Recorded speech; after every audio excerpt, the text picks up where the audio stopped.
What's up, guys? It's Erica with Not Your Average EDC, and we have a new knife that came in today. This is a mini spade, the Gen 3 from John at BGM Knives. And if you could guess what steel it's in, you get a prize. It's in Magnacut. What? Erica, I thought you were done with Magnacut. Wrong. No, I'm not done. I need to keep testing and figuring this steel out because it has stumped me so far. So, this is a Gen 3 mini spade, full flat ground this time in Magnacut.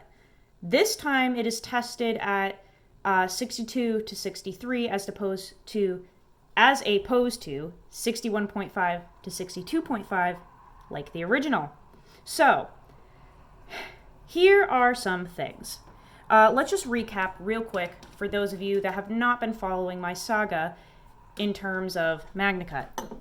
Many months ago, I got a Magnacut knife from John at BGM Knives, a mini javelin, and this is in Magnacut. And this is when Magnacut was all the new craze and nobody really had it yet. And I got this in for testing, and it was kind of a fail. Let's be honest, it was a little bit of a fail. It just wouldn't quite hold an edge. So I did everything I could to get this to hold a more toothy edge, and I had it at 15 degrees per side, and it just wouldn't hold a toothy edge at all. And it had great impact resistance, so toughness, but edge retention was really, really poor, right? I reach out to John, I tell him my issues. I had numerous people reach out to me saying that they had the same issue. Fast forward to now, we are trying again. So John has bumped up the heat treat a little bit. We're doing 62 to 63 now, and we're gonna see if that changes anything.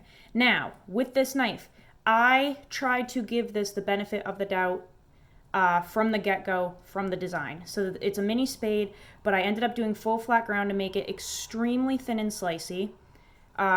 It should be a little harder than the original Magnacut.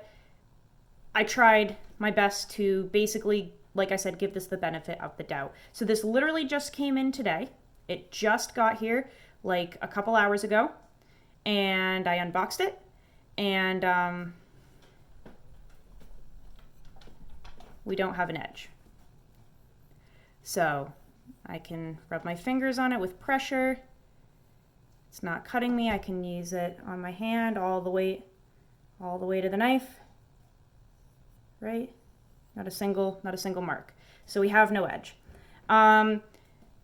It's feeling exactly like the original Magnacut, that soft, silky, glassy, non-existent edge. So from the get-go, I'm a little sus. We don't have an edge to work with, so I'll have to put an edge on it. I don't know if this is due to John's grinding or the Magnacut. I have no idea. All I'm saying is it came out of the box with no edge, with literally, do we have an edge? No, we don't. We have nothing. I was like, did I cut myself? No, we have nothing. So I'm gonna put my own edge on it, and I'm gonna start testing it. I'm gonna see what happens, because I'm really hoping that maybe it just needs a fresh edge put on, a little touch up, and it'll work, and we're gonna test it and see what happens. So I'm really excited about that. I did just want to show some quick differences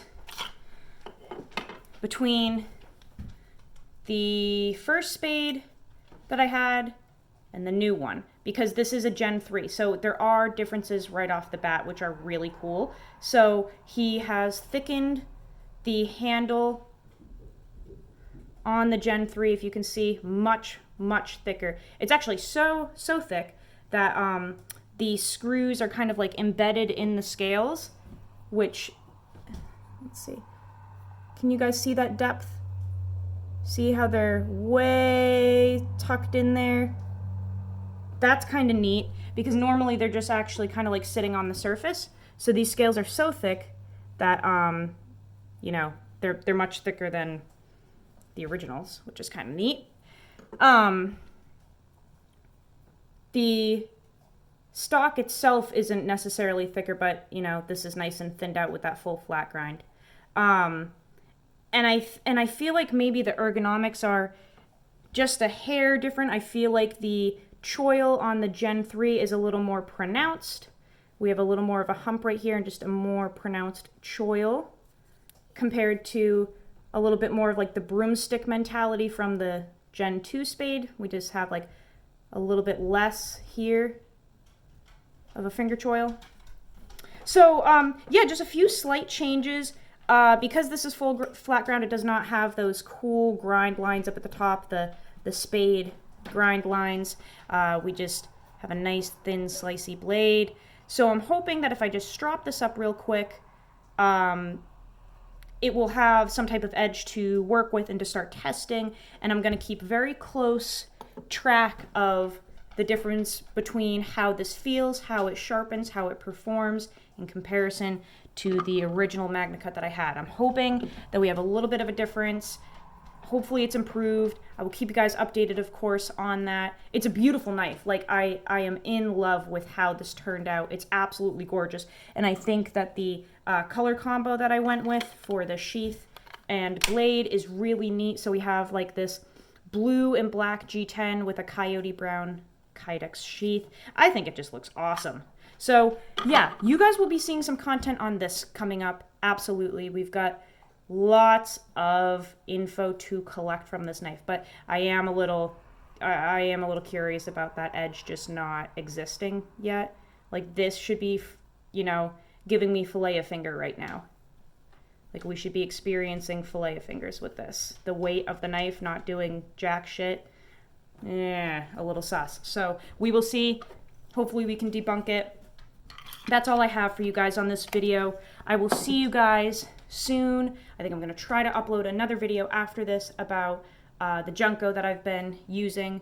But if not, go use your shit. Go put a patina on your tool steel. And I will see you on the next video. Love you guys.